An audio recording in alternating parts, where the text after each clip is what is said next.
Assalamualaikum warahmatullahi wabarakatuh. Kami dari kelompok 8 yang beranggotakan saya sendiri Meisya Damayanti, NPM 12, dan rekan saya Muhammad Najib Alfaresa, NPM 85. Di sini kami akan menjelaskan mengenai aspek kelembagaan dalam pengembangan akuntansi. Yang pertama, ada penyusunan standar akuntansi di Amerika. Pengembangan standar akuntansi di Amerika dibagi dalam 3 tahap. Yang pertama, tahap awal pembentukan pada tahun 1930 sampai 1936. Yang kedua, tahap periode setelah Perang Dunia tahun 1946 sampai 1959.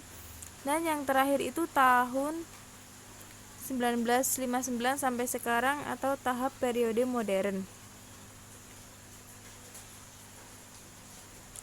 Periode sebelum tahun 1930, akuntansi di Amerika boleh dikatakan tidak teratur.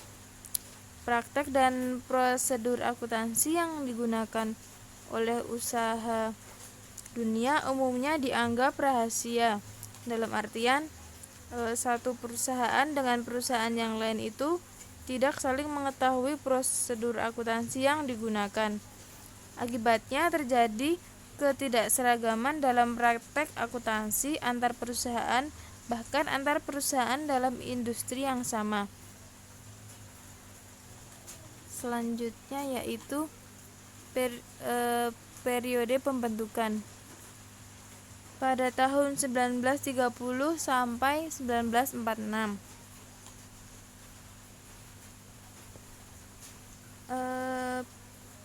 Adanya persetujuan antara American Institute of Certified Public Accountants dan New York Stock Exchange untuk mengembangkan prinsip-prinsip akuntansi yang harus diikuti oleh perusahaan yang terdaftar di New York Stock Exchange. Yang menjadi keprihatinan New York Stock Exchange adalah banyaknya perusahaan yang terdaftar di bursa yang menggunakan berbagai praktek akuntansi yang berbeda. Kemudian pada awal AICPA berpendapat bahwa untuk menyelesaikan masalah bisa melalui 2 pendekatan. Yang pertama, memberikan pendidikan kepada pemakai laporan akuntansi yang berkaitan dengan keterbatasan laporan keuangan. Kemudian yang kedua, perbaikan pelaporan keuangan agar lebih informatif bagi pemakai. Hasil dari kerjasama ini adalah formal draft yang disiapkan oleh Komite AICPA dan disetujui oleh Komite New York Stock Exchange pada tanggal 22 September 1932. Kemudian selanjutnya Komite Prosedur Akuntansi pada tahun 1936 sampai 1946.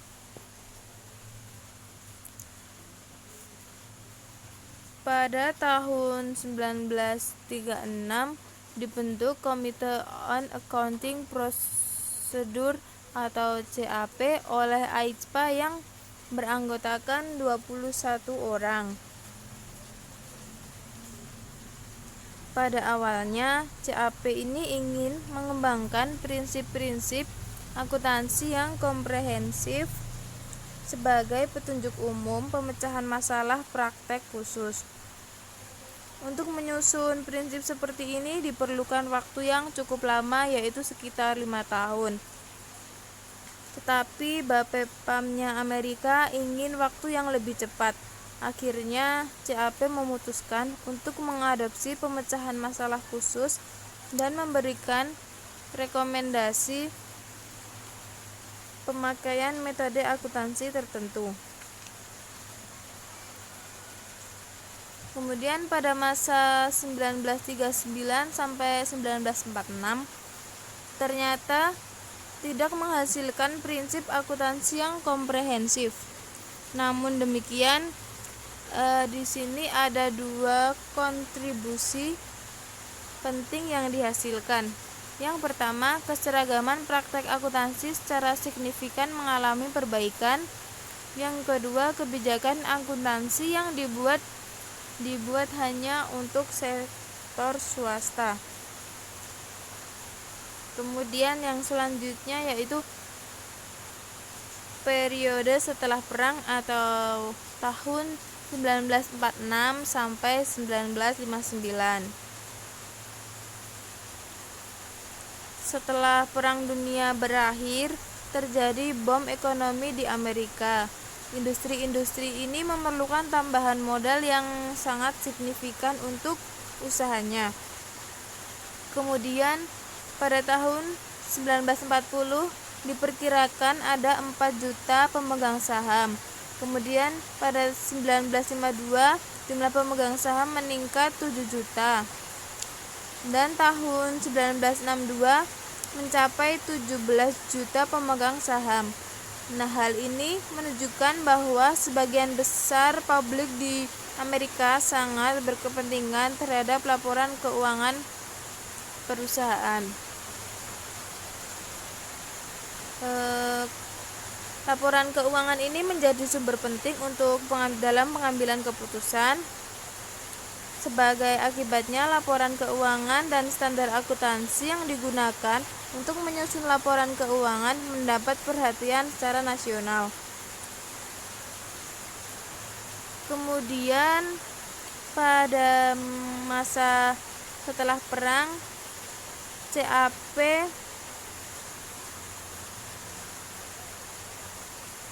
menerbitkan 18 ARB dari tahun 1946 sampai 1953. Kemudian CAP itu gagal menyusun rekomendasi positif yang berkaitan dengan prinsip akuntansi secara umum. Sebagai akibatnya terjadi sapli berlebihan dari standar akuntansi. Kemudian banyaknya praktek akuntansi alternatif terus bermunculan karena tidak ada teori akuntansi yang dapat digunakan sebagai dasar pijakan. Situasi ini dapat mengakibatkan timbulnya konflik antara CAP dan SEC. Kemudian selanjutnya, periode berakhirnya CAP atau Committee on Accounting Procedure. Periode tahun 1957 sampai 1959 merupakan periode transisi pengembangan standar akuntansi di Amerika. Kritik terhadap CAP makin meningkat, khususnya kritik yang mencekam CAP. Kemudian pada tahun 1957 AAA mempublikasikan statement yang mendasari konsep dan definisi standar akuntansi dengan pendekatan deduktif. Kemudian dalam pertemuan tahunan AISPA tahun 1957 dibentuk Special Committee on Research Program. Laporan dari komite ini menjadi cikal bakal didirikannya APB atau Accounting Principle Board dan Accounting Research Division. Laporan itu menekankan perlunya riset untuk mengembangkan standar akuntansi yang ada. Baik, selanjutnya pada periode modern tahun 1959 sampai dengan tahun 2002. Dengan dibentuknya APB pada tahun 1959, mulailah pengembangan standar akuntansi dilakukan melalui riset terlebih dahulu. Divisi riset adalah lembaga otonom, memiliki seorang direktur yang mempunyai otoritas untuk mempublikasikan hasil temuan staf riset yang berkaitan dengan pengembangan prinsip akuntansi. Keberadaan awal APB ini dipenuhi dengan rasa keraguan dan kegagalan. hasil studi riset yang tidak diterima oleh profesi, khususnya kontroversi yang berkaitan dengan masalah investment tax credit. Ada dua alternatif perlakuan terhadap investment tax credit. Yang pertama, mengakui tax benefit pada saat diterima di design flow chart method. Yang kedua, mengakui tax benefit selama umur aktiva atau deferred method. APB tidak merekomendasikan untuk melakukan penelitian, tetapi langsung mengakui deferred method, sehingga menimbulkan pertentangan dan kritik-kritik terhadap APB. Selanjutnya, ada laporan Komite Wade dan Trueblood. Oleh karena kritik terhadap APB terus bermunculan, maka ICPA membentuk dua grup studi, yaitu yang pertama, The Study Group on Establishment of Accounting Principles, yang dipimpin oleh Francis M. Wade. Dan grup yang kedua ada The Study Group on the Objective of Financial Statement, yang dipimpin oleh Robert M. Trueblood. Laporan Komite Wade selesai, dan rekomendasi komite ini antara lain yaitu yang pertama membentuk Financial Accounting Foundation, dan yang kedua pembentukan FASB, dan yang ketiga pembentukan Financial Accounting Standard Advisory Council atau FASAC. Selanjutnya, mekanisme operasional FASB. Struktur FASB mengalami perubahan pada tahun 1977 dan memodifikasi perubahan ini sebagai hasil rekomendasi dari Structure Committee of the Financial Accounting Foundation atau FAF. Tugas FAF adalah mengangkat Board of Trustee. Board of Trustee kemudian mengangkat FASB, menandai kegiatan board dan berperan sebagai pengawas. Kemudian ada FASAC, diangkat oleh Board of Trustee dan bertugas memberikan nasihat kepada FASB berkaitan dengan rencana kerja dan rencana proyek, prioritas, agenda, dan pengangkatan task force, serta isu teknis lainnya. Untuk lebih jelasnya dapat dilihat pada tabel di buku pada halaman 90 dan juga pada halaman 92. Selanjutnya, periode setelah skandal akuntansi tahun 2002 sampai dengan sekarang. Yang pertama ada aturan dalam Sarbanes-Oxley Act tahun 2002. Dalam lingkup praktik akuntansi di Amerika, skandal akuntansi yang dimulai khususnya Enron tahun 2001 diikuti oleh WorldCom tahun 2002 dan perusahaan lainnya merupakan fenomena menarik yang menampar akuntan. Kasus tersebut mendorong pemerintah akuntan melakukan reformasi praktik corporate governance dan praktik pelaporan keuangan. Sarbanes-Oxley Public Company Accounting Reform and Investor Protection Act atau SOX disetujui dan disahkan oleh US Congress pada tahun 2002. Tujuan utama SOX adalah untuk melindungi kepentingan investor dengan cara memperbaiki akurasi dan reliabilitas disclosure sesuai dengan persyaratan perundangan yang berlaku. Kemudian yang kedua, The Public Company Accountability Oversight Board atau PCAOB.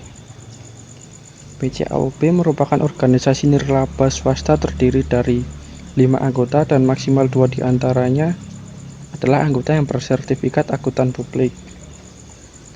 Misi utama PCAOB adalah untuk melindungi kepentingan investor dan kepentingan publik dengan cara mengawasi auditor perusahaan publik dalam menyajikan laporan audit yang independen, jujur, dan informatif.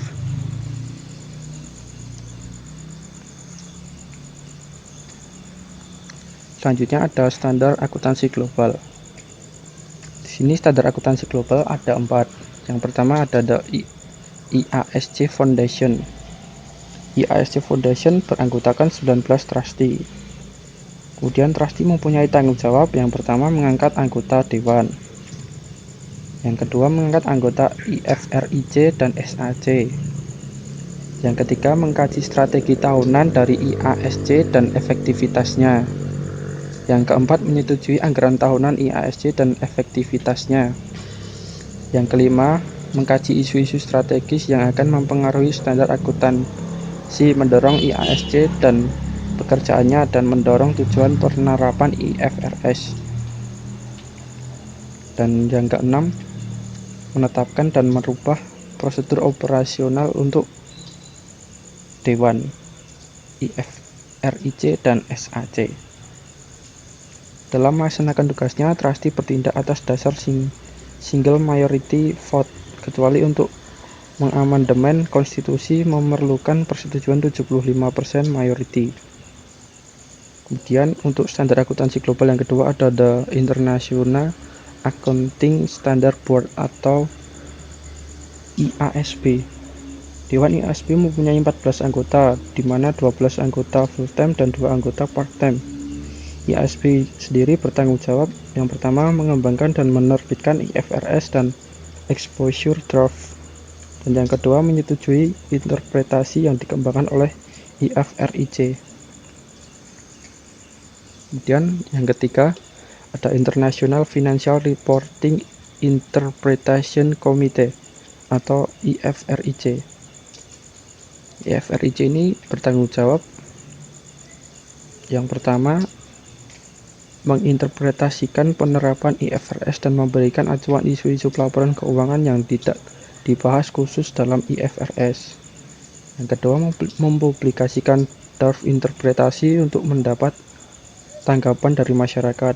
Dan yang ketiga, melaporkan kepada Dewan dan mendapatkan persetujuan Dewan untuk final interpretasi.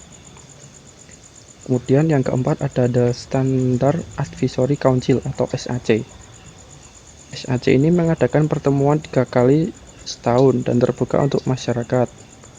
Pertemuan ini untuk yang pertama memberikan nasihat Dewan untuk prioritas pekerjaan Dewan.